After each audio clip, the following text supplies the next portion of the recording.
제가 어릴 때 어머니는 자주 우셨습니다. 그런데 이상하게도 큰 소리로 우는 모습을 본 적은 없었습니다.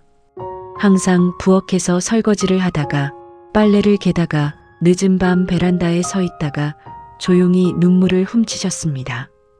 어린 저는 그게 이해되지 않았습니다. 엄마는 왜 맨날 울어? 한 번은 그렇게 물어본 적도 있었습니다. 어머니는 억지로 웃으며 말씀하셨습니다.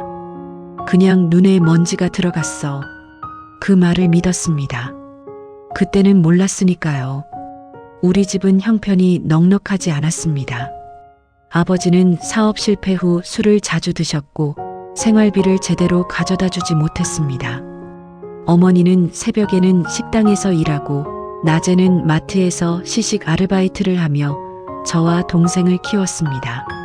하지만 어린 저는 그것도 모르고 투정만 부렸습니다. 엄마, 나도 게임기 사줘. 엄마, 왜 우리 집은 여행 안 가?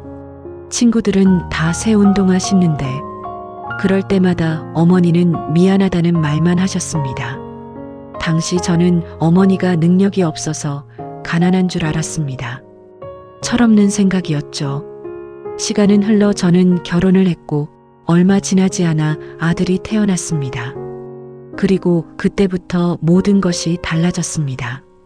새벽에 아이가 울면 잠도 못 자고 일어나야 했고 분유가, 기저귀가, 병원비는 끝도 없이 나갔습니다.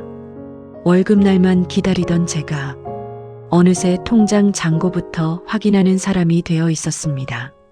그러던 어느 날이었습니다. 아들이 심하게 아파 응급실에 갔습니다. 의사는 다행히 큰 문제는 아니라고 했지만 그날 밤 저는 잠을 이루지 못했습니다. 아들 옆에서 숨 쉬는 소리만 계속 듣고 있었습니다. 혹시라도 무슨 일이 생길까봐, 혹시라도 아플까봐.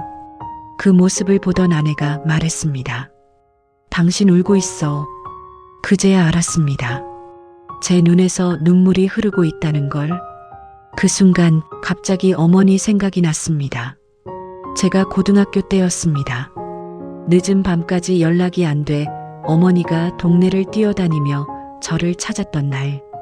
친구들과 놀다가 휴대폰 배터리가 꺼졌는데 집에 돌아와 보니 어머니 눈이 퉁퉁 부어 있었습니다. 그때 저는 짜증부터 냈습니다. 왜 이렇게 호들갑이야? 어머니는 아무 말도 하지 못했습니다. 그저 저를 안고 울기만 했습니다. 그날도 몰랐습니다. 제가 무사히 돌아왔다는 안도감 때문에 울었다는 걸. 또 한 번은 대학 등록금을 내야 할 때였습니다. 어머니는 괜찮다고 하셨지만 나중에 알게 됐습니다. 어머니가 결혼 반지를 팔았다는 사실을, 그날 밤 혼자 방에서 울고 계셨다는 사실도. 그런데도 제 앞에서는 웃으셨습니다. 엄마는 괜찮아. 사실은 하나도 괜찮지 않았을 텐데 아이를 낳고 나서야 알았습니다. 부모는 아픈 게 자신보다 자식일 때 더 힘들다는 것을, 부모는 배고픈 것보다 자식이 배고픈 게 더 괴롭다는 것을, 부모는 자신이 울어도 되지만 자식이 우는 건 견디기 힘들다는 것을. 어머니는 약해서 울었던 게 아니었습니다. 힘이 없어서 울었던 것도 아니었습니다. 너무 사랑해서 울었던 것이었습니다.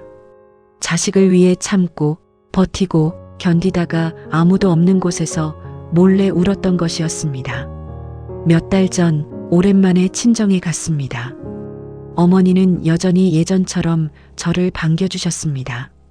식탁에는 제가 좋아하던 반찬들이 가득했습니다. 그리고 집으로 돌아가기 전 어머니가 조용히 물으셨습니다. 손주는 잘 크지? 저는 웃으며 대답했습니다. 응, 엄마. 그리고 잠시 망설이다가 말했습니다. 엄마, 왜? 그동안 많이 힘들었지? 순간 어머니 표정이 멈췄습니다. 그리고 처음으로 솔직하게 말씀하셨습니다. 힘들었지. 그 한마디에 제 눈물이 먼저 터졌습니다. 어머니는 웃으며 제 등을 두드렸습니다. 그래도 너희 키운 건 후회 안 해. 그날 집으로 돌아오는 차 안에서 한참을 울었습니다. 이제야 알았기 때문입니다. 어릴 적 베란다에서 몰래 눈물을 훔치던 어머니의 마음을, 그리고 부모가 된 지금 저도 같은 이유로 가끔 눈물을 흘린다는 것을, 부모가 되고 나서야 부모의 마음을 알게 된 적 있으신가요?